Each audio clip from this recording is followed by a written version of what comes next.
Ayan, napakaswerte nyo, nakita nyo at kasama nyo si Santa Claus. Siya talaga yung totoong Santa Claus, galing pa yan sa Amerika. Hala, walang kasawaan. O diba, paskong-paskong na dito sa lugar nyo, dinalaw kayo ni Santa Claus. Hindi pumutok po yung dugo sa utak ko. Pero isa lang po yung sinabi ng Panginoon sa akin na maglingkod sa Kanya at ibibigay ko yung buhay ko para sa Kanya. 13 years po na nakalipas, hindi na po ako inatake ng high blood. Dahil sa magandang plano ng Panginoon sa buhay ko namin. Kaya lahat po tayo, mayroong magandang plano po ang Panginoon sa buhay ng bawat isa sa atin. Amen? Hindi lang po sa Christmas party, sa anniversary, o kung ano pa man pong kaganapan na mangyari ngayong hapon na ito, kundi ma-share ko sa inyo kung gaano po kabuti si Lord sa buhay ng bawat isa sa atin. Swimming po doon sa naranasan po namin doon sa Antipolo. Kaya po, sabunutan mo nga yan. Sabunutan mo yan. Yun lang po, dahil po dun sa church po na nasa kupan ko, Antipolo mismo, yung sinabi ko po sa inyo na maraming binago ng Panginoon. Na dati po silang may mga bisyo, binago po ng Panginoon. Kaya po, palakpakan po natin si Lord sa mga miracle po na ginawa ng Panginoon. At yung last po, gusto ko lang din po share sa inyo yung kabutihan ng Panginoon na kung saan po mga kids, gusto nyo bang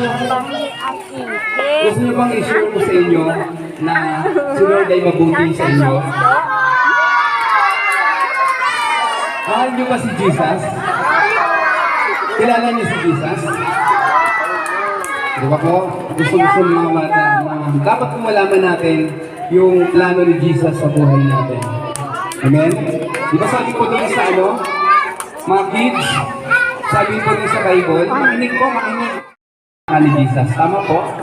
Kaya ba't mo masyadong nag-ano? Hindi ka na masyadong nag-ano. Sino ang gusto makatanggap ng regalo? Excited pa kayo makatanggap ng regalo? Mga nanay, gusto mo ba ng regalo? Ito, kasi yun ang regalo. So ang regalo po na gusto ibigay ni Lord sa atin ay libre po. Walang kapalit. Siya lang yung nagbigay ng buhay niya para sa atin. Nakikinig po ba dito?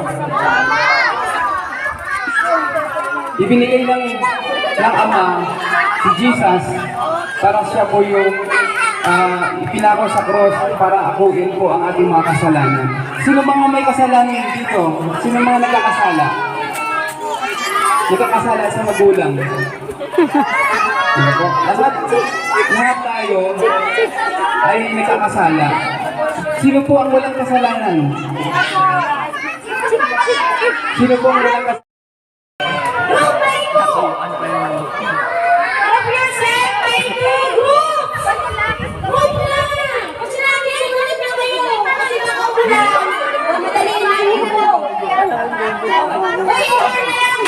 Boy and girl!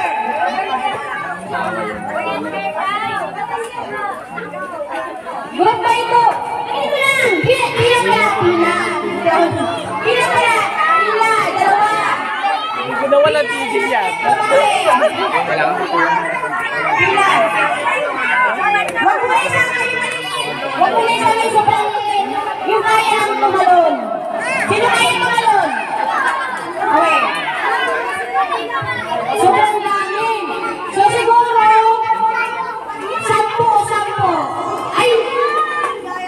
Halika na.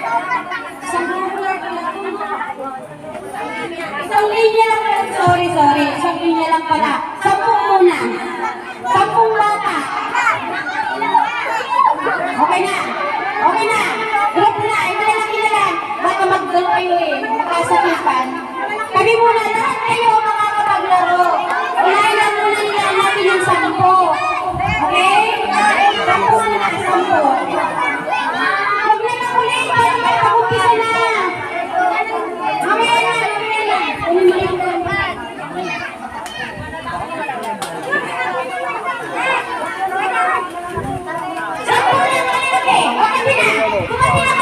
Ganda sila. Sige, magtatampo yan si Santa Claus. Yan mamimigay. Okay.